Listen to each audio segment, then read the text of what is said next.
is present strongly in Syria with investments. Other ways, we provide Syria with access to water, particularly to areas south of Syria. So we use transit to import and export to Syria. Yeah.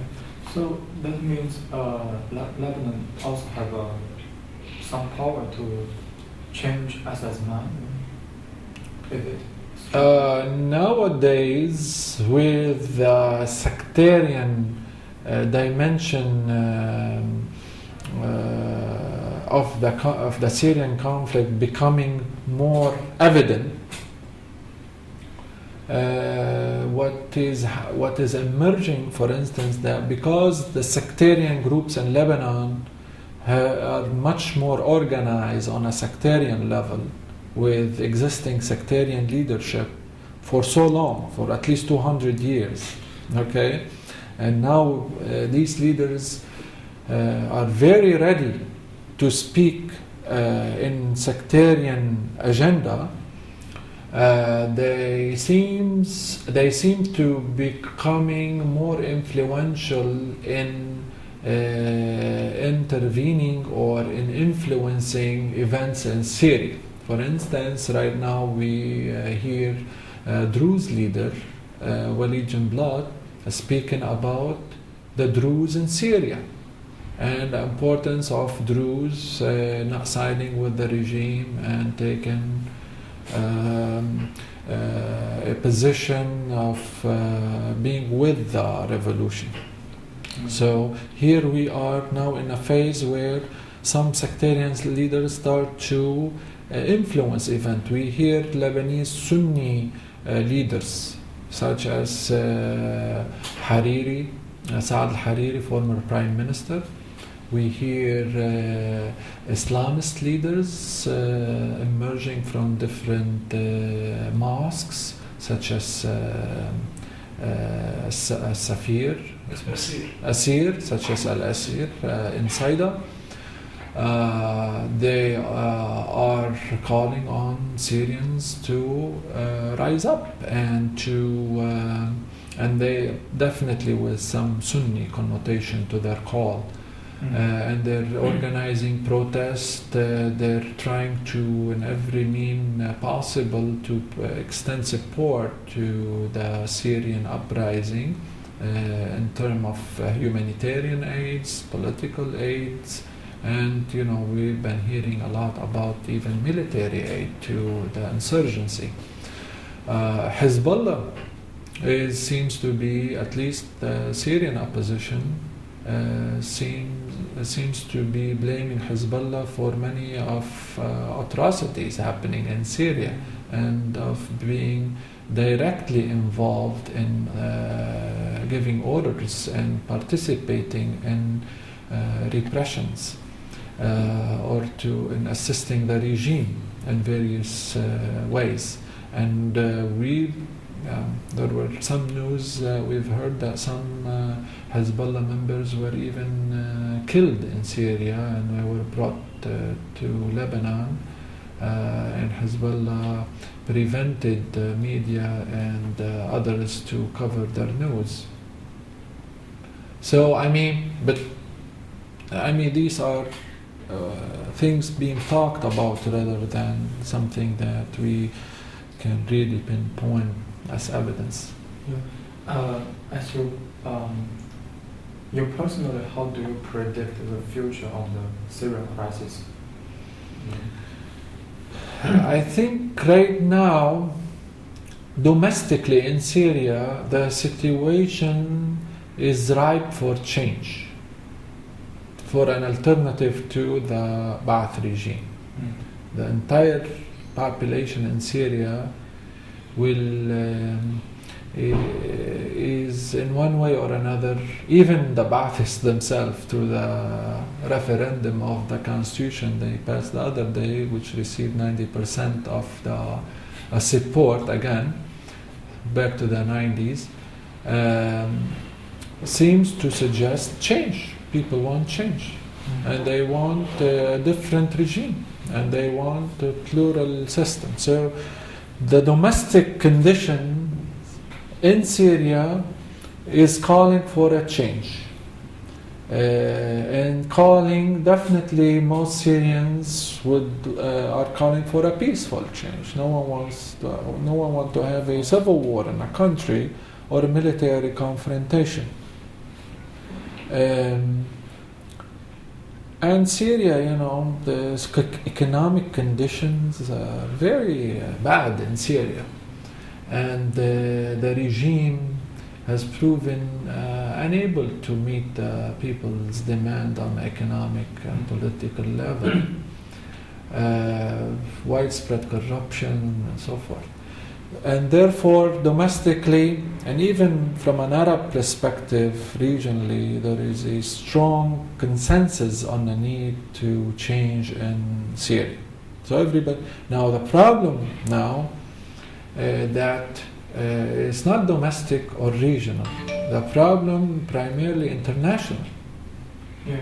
The problem of change in Syria is international, and this is what preventing change in Syria.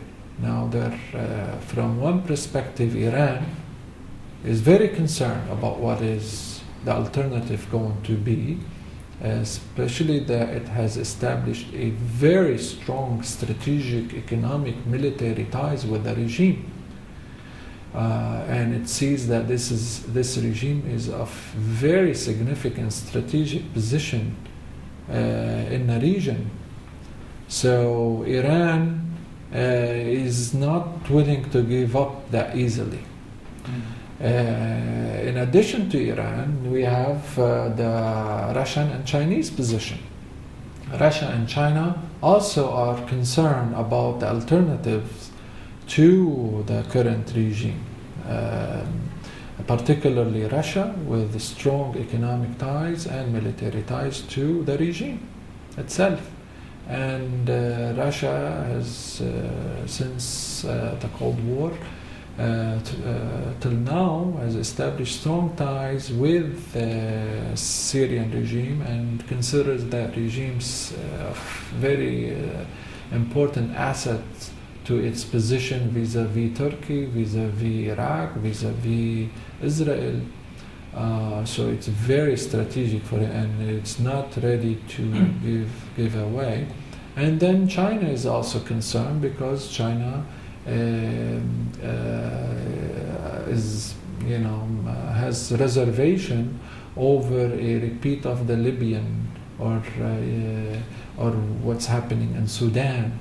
Either a scenario where the country get divided, or the influence in that country are gained completely by the West and the United States, which also may undermine China's regional interest and position in the region. So these are the forces kind of hesitant until now opposing the change, and they're supporting the regime in one way or another.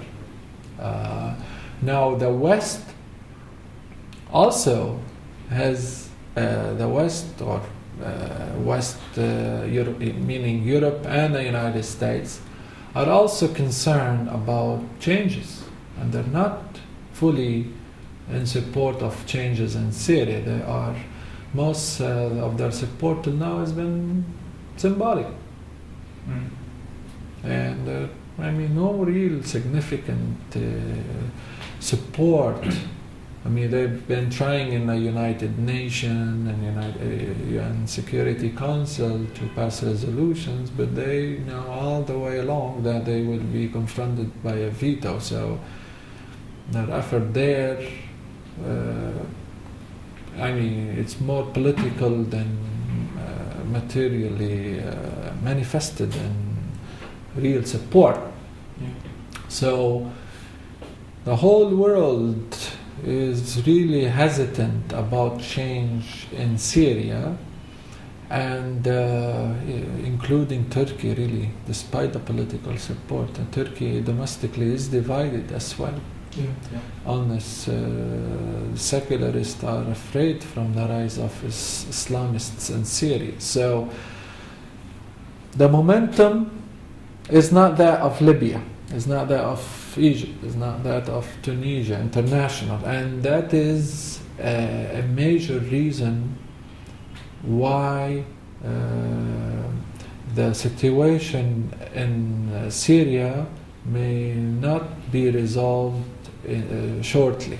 It may be extended unless the domestic forces in Syria become so dominant that they overwhelm the international calculations, such as a coup, a military coup, such as a major split in the army that will overwhelm the regime, such as a collapse of the regime because of inability to finance its operation.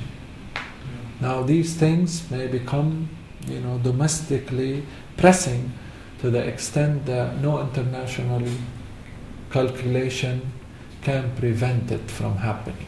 Yeah. And about Bashar al-Assad's destiny, will he be like Gaddafi or will he be like Saleh? Or maybe he will just... We're in a race, actually, I think. We're in a race. The race is between the international arrangement and that's of the national, and the national revolution. If the international arrangement failed to come up with a resolution to the Syrian crisis with some exit strategy for the Bashar al-Assad family and relatives, similar to that happened in Yemen with Saleh.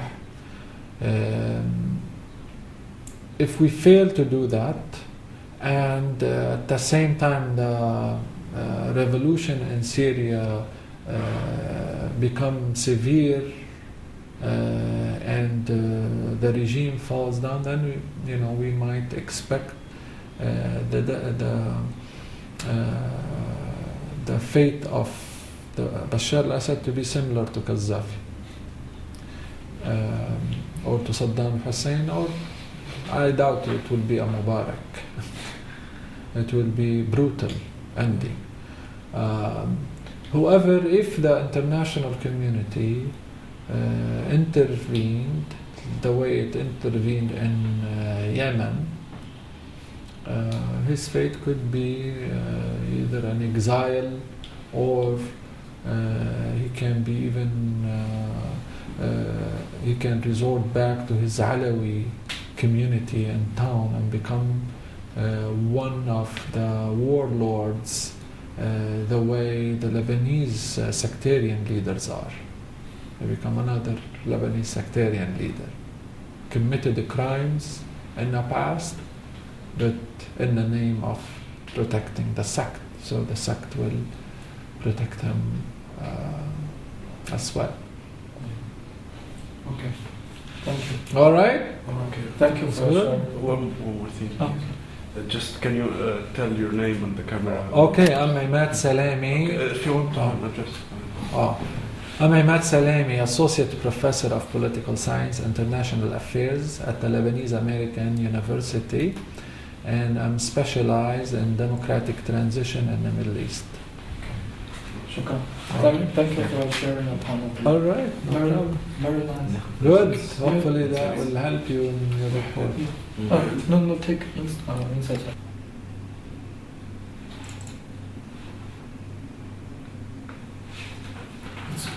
It's my first time to hear someone say that the Syrian people want to change.